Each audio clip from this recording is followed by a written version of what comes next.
Bonjour tout le monde. Alors aujourd'hui, on va voir les différents mécanismes pour combattre les corps pathogènes dans les divers compartiments de l'organisme. Ok? Donc les corps pathogènes, ça peut être des virus, des bactéries, des champignons, ok, des protozoaires, même des allergènes. Ok? Donc on va voir les différents mécanismes pour combattre ces corps pathogènes. Donc, au niveau de divers compartiments dans l'organisme. Les compartiments dans l'organisme, ça peut être au niveau du liquide interstitiel, ok, c'est-à-dire entre les cellules. Ça peut être au niveau du sang, blood. Ça peut être au niveau de la voie lymphatique, ok. Également, on va trouver également parmi les compartiments au niveau épithélial, donc les épithéliums, donc au niveau des muqueuses par exemple, des tissus de revêtement, également au niveau intracellulaire, que ce soit au niveau intracytoplasmique ou bien au niveau vésiculaire, ça veut dire à l'intérieur des vésicules tels que les endosomes, les phagolysosomes. On va voir les lysosomes à l'intérieur des lysosomes, voilà. Donc on va commencer par le compartiment extracellulaire. Ok, donc le site d'infection à titre d'exemple au niveau interstitiel, le sang ou bien la voie lymphatique. Je vais commencer par les virus. Donc que ce soit les virus, bactéries, protozoaires, champignons ou bien worms. Worms, ça veut dire que ça peut être des protozoaires, ok, comme la petite douve du foie par exemple, ok. Donc l'immunité, donc pour combattre ces corps pathogènes, bien sûr après reconnaissance, il y a le système complément. Donc le système complément, c'est l'interaction entre un anticorps et un antigène, et ça va stimuler le système de complément, que ça soit la voie classique, la voie alterne, etc. ok. Donc également, on va avoir des réactions de phagocytose. Ok, donc il y aura intervention des cellules immunitaires de Linné, telles que les phagocytes. Également, on va voir des anticorps. Voilà. Donc je ne vais pas détailler plus. On passe aux surfaces épithéliales. Là, on voit un épithélium. Donc l'épithélium, les cellules sont jointives, juxtaposées, l'une à côté des autres. Ici, il y a des systèmes de jonction. Ok, il y a des systèmes de jonction, que ce soit tie junction, ça veut dire des jonctions serrées. Ok. Donc, ici, l'exemple de quelques bactéries, Streptococcus, Neisseria, Escherichia coli, Helicobacter pylori. Juste, j'ouvre la parenthèse pour Helicobacter pylori. C'est une bactérie qui est très résistante au niveau de l'estomac, l'épithélium gastrique. Elle résiste trop. Ok, elle a des crochets et elle utilise beaucoup le glucose. Donc les personnes qui consomment beaucoup de sucre, donc ils ont une croissance, une prolifération de cette bactérie. Et cette bactérie sécrète souvent le NH4+, ce qui produit des ulcères au niveau gastrique, au niveau de l'épithélium. Donc, et pour éradiquer, c'est impossible. Donc, juste, on va baisser la charge bactérienne via des antibiotiques, soit une association d'antibiotiques. Voilà. Donc, également, Candida albicans, elle produit la candidose. Donc, Candida albicans, c'est un champignon normalement qui est présent au niveau de la bouche, de l'épithélium buccal, également au niveau du vagin, également au niveau du tube digestif. Candida albicans, normalement, il n'est pas pathogène, mais si sa concentration elle augmente, la charge augmente, donc ça devient pathologique. Donc, ça augmente, soit la personne consomme trop de sucre, soit il y a du stress. OK? Donc, chez les personnes diabétiques, souvent chez les femmes, on trouve une prolifération du candida au niveau de l'épithélium vaginal. Voilà, et on prend des antifongiques. Je peux donner l'exemple de... Donc voilà donc le traitement. On prend par exemple du fluconazole. Ok. Les molécules qui se terminent par zole, c'est antifongique contre les champignons. Ok. Ça c'est gélule. Également, on va trouver nitrate d'éconazole. C'est antifongique, également antibactérien. Ça c'est une pommade, une crème dermique. Voilà, qui se présente comme ça. Ok. Également, il y a des ovules qui passent par la voie vaginale. Donc pour traiter, il y a une association de plusieurs produits pour traiter la Candida albicans au niveau vaginal. J'ai donné l'exemple, une infection au niveau vaginal, sachant que le champignon, normalement, il existe déjà au niveau vaginal. Juste quand la charge augmente, donc ça devient pathogène. Donc au niveau épithélial, on va prendre, donc là, l'immunité, c'est les PAM, les peptides antimicrobiens. Ce sont des protéines, normalement, qui sont sécrétées par des cellules spécialisées. Ce sont les cellules de Paneth. Ils sécrètent des protéines qui vont neutraliser les microbes qui sont pathogènes, des bactéries pathogènes. Donc, je vous montre les PAM. Donc ici, on est au niveau de l'intestin. Ok. Ça, c'est la lumière. Donc, ça, c'est l'épithélium. Ce sont les cellules épithéliales. On voit des cellules qui sont jointives, juxtaposées. Donc, ça, c'est la lumière de l'épithélium. Au niveau de l'intestin, on va trouver le mucus. Donc, cette couche, c'est la couche externe. Il y a le mucus. Également ici, c'est une couche interne. Également, on va trouver le mucus. Et il y a une cellule spécialisée, c'est la cellule de Paneth qui va sécréter ce peptide. Donc, c'est une chaîne courte d'acides aminés. C'est un peptide antimicrobien ou bien antibactérien.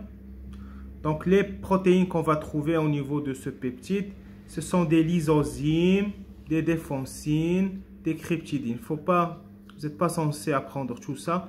Donc, c'est une immunité qui est naturelle, n'est pas spécifique. Donc, les cellules de Paneth, ça assure un rôle de protection des muqueuses.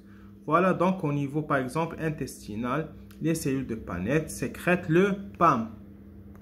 Pour plus d'informations, ce sont des cellules au niveau des cryptes intestinales. Ok? Donc, c'est le rôle de sécrétion des déphonsines, alpha ou bêta. Ce sont des cellules à sécrétion exocrine. Ok, séreuses et sécrétion acidophile, ils vont sécréter des grains de zymogènes. Voilà. Donc, ce sont des cellules qui sécrètent des peptides qui vont attaquer les corps pathogènes. C'est une immunité qui est intestinale. Donc, on revient sur notre immunité épithéliale. Ok, donc, soit l'immunité va intervenir via des PAM, soit encore les anticorps, les immunoglobulines, spécialement les IgA. Donc les IgA sont très présents au niveau de la bouche, également au niveau gastrique, également. Donc les IgA, on distingue les IgA qu'on trouve au niveau du plasma et les IgA sécrétoires qu'on va trouver par exemple au niveau de la salive, des larmes, du sucre intestinal, du lait de la maman, du lait maternel, qu'on trouve également au niveau de la sueur, au niveau du colostrum. Le colostrum, c'est le premier lait qui sort de la maman allaitante. Également, on les trouve au niveau de l'épithélium respiratoire. Donc, l'épithélium respiratoire, c'est un épithélium qui est scié, cylindrique. Donc, ça permet une épuration muco-ciliaire. Muco, ça veut dire mucus, à mucus, et ciliaire, c'est pour l'épithélium qui est scié et qui permet bien sûr l'épuration de l'épithélium des corps pathogènes, que ce soit vivantes ou bien attaquées par les cellules immunitaires. Donc la structure des IgA sécrétoires, ça se présente comme ça. Donc cette structure, ça permet la résistance aux bactéries, aux corps pathogènes au niveau des muqueuses. Donc cette structure, c'est une structure compacte qui permet la résistance aux corps pathogènes. Ok. Les IgA qu'on trouve au niveau du plasma, ça se présente comme suit. Ok. On peut les trouver également au niveau des sécrétions et au niveau des muqueuses, mais généralement au niveau du sang, ça se présente comme ça. Et au niveau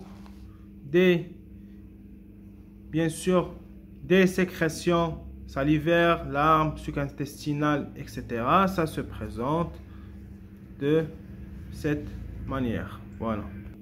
Donc voilà, on revient sur notre sujet. Donc, les IgA, donc c'est parmi les mécanismes de protection immunitaire contre des bactéries pathogènes, également des protozoaires, également des champignons au niveau épithélial. Là, on passe à l'immunité intracellulaire. Par exemple, le corps pathogène se trouve au niveau du cytoplasme. Donc, il y a des virus qui peuvent franchir la membrane plasmique, franchir le cytosol pour arriver au niveau intracellulaire. Donc, également des champignons, également des bactéries, également des protozoaires. Ok. Donc, la défense, elle est assurée par les NK. Les NK cytotoxiques, ce sont les naturels killers. Ce sont des cellules spécialisées de l'immunité innée. On va les présenter tout de suite. Donc, pour les naturels killers, on a dit c'est l'immunité qui est naturelle. Il y a les naturels killers qui sont cytotoxiques. Ok. Ils ont des protéines au niveau de la surface de la membrane plasmique cellulaire. Au niveau de la membrane cellulaire, on a des protéines CD56, une expression qui est faible. Par contre, elle exprime une protéine CD16+. Plus, ça veut dire une expression qui est élevée. Okay? Donc, sur la surface, on va trouver le code de cette protéine, une expression élevée, une expression faible. Donc, on pourra dire NK CD16+. CD16+ veut dire que la protéine CD16 est exprimée davantage. Donc, les naturels killers cytotoxiques, CD16+, ça veut dire CD16+, automatiquement c'est cytotoxique. Également, on va trouver des NK non cytotoxiques. C'est l'inverse, on va trouver une expression qui est trop élevée de CD56 et peu d'expression de CD16. Donc, on a dit CD16-. Donc, les NK non cytotoxiques, ils sécrètent des cytokines. Donc, les cytokines, ce sont des protéines de communication entre les cellules immunitaires. Par contre, ces cellules jouent le rôle de communication, mais ces cellules, ils vont détruire, ils vont attaquer, donc ils vont passer à l'action. Donc, c'est l'armée, ils vont détruire les corps pathogènes. Les NK, ça se présente comme ça. Ils ont des granulations au niveau du cytoplasme. Okay. Ils ont un grand noyau et ça dérive de la lignée lymphocytaire. Okay. Donc cette lignée, ça donne les NK. Par exemple, les NK, sous l'action, une stimulation de l'interleukine 15, on va avoir une prolifération des cellules NK. Voilà. Donc avant de présenter les lymphocytes cytotoxiques, donc j'ai pensé à ça, à la cytotoxicité des naturels killers. Ok, on vient de voir que il y a les naturels killers cellules cytotoxiques ici. Donc j'ai pensé à ça, à vous présenter brièvement ça.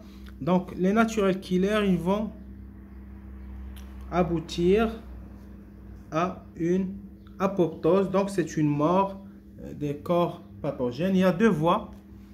Il y a la voie des récepteurs de la mort et il y a la voie des protéines telles que perforine et granzyme. Je commence par cette voie. Donc les naturels killers vont stimuler la formation de ces pores. Ok. Et bien sûr, ces pores vont permettre le flux d'eau et le corps pathogène va mourir tout simplement. Ici, ce sont des récepteurs de la mort. Donc, les natural killers, via plusieurs voies, par exemple ici, FAS, SREL, également va induire l'apoptose de la cellule cible. Ça, c'est le mode d'action 1. Deuxième mode d'action, les natural killers, ils peuvent être recrutés par des macrophages.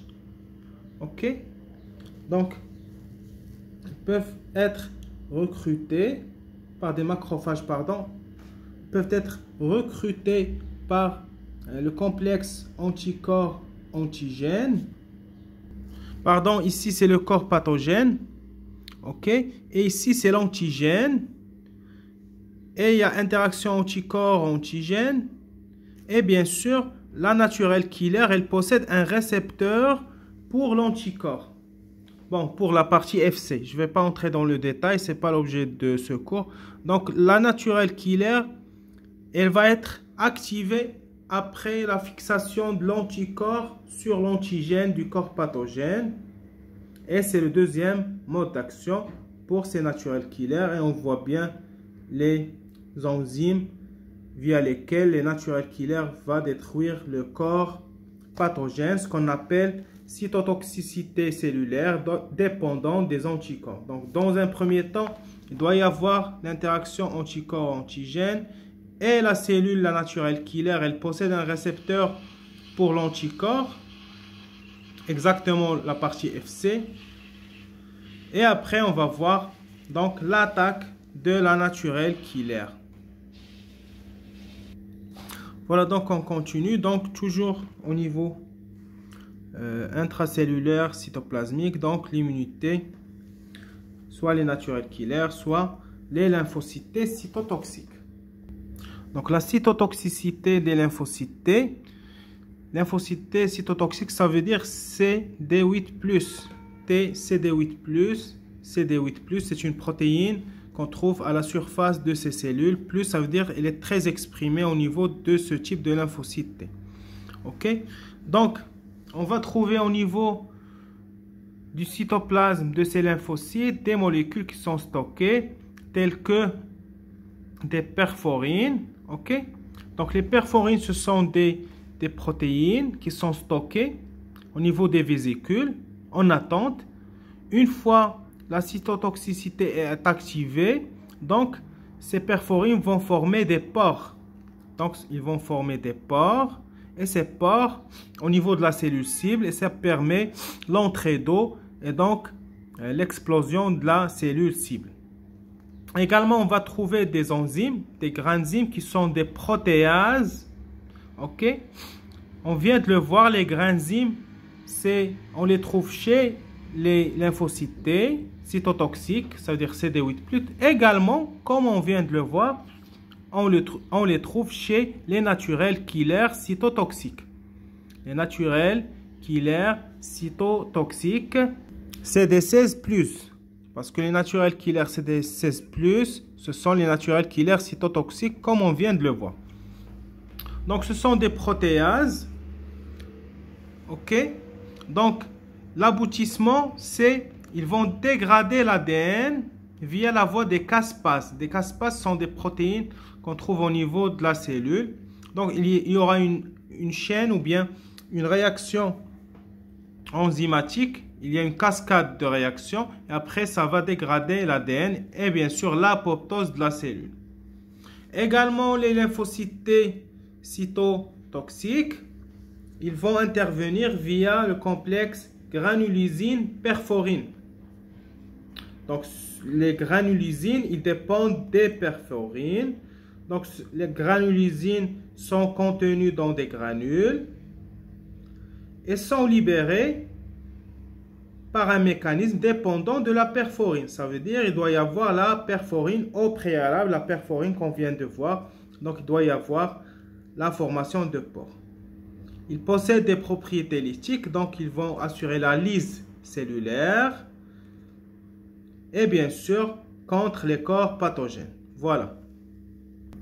Cette fois, c'est l'immunité intracellulaire, mais c'est au niveau des vésicules tels que les endosomes ou bien les lysosomes. Ici, il y a plusieurs exemples de bactéries qui vont s'échapper au système immunitaire. Ils vont essayer de s'abriter, trouver un abri au niveau des vésicules, tels que les endosomes, les lysosomes. Donc, je cite Salmonella, qu'on trouve dans les sandwichs, dans les fast-foods souvent. OK. Il y a Trypanosoma, Histoplasma, il y a Mycobacterium. OK. Il y a Listeria. Donc, toutes ces bactéries, donc, ils vont essayer de s'échapper, mais le système immunitaire, il est tellement performant qu'il va les suivre même au niveau de ces vésicules.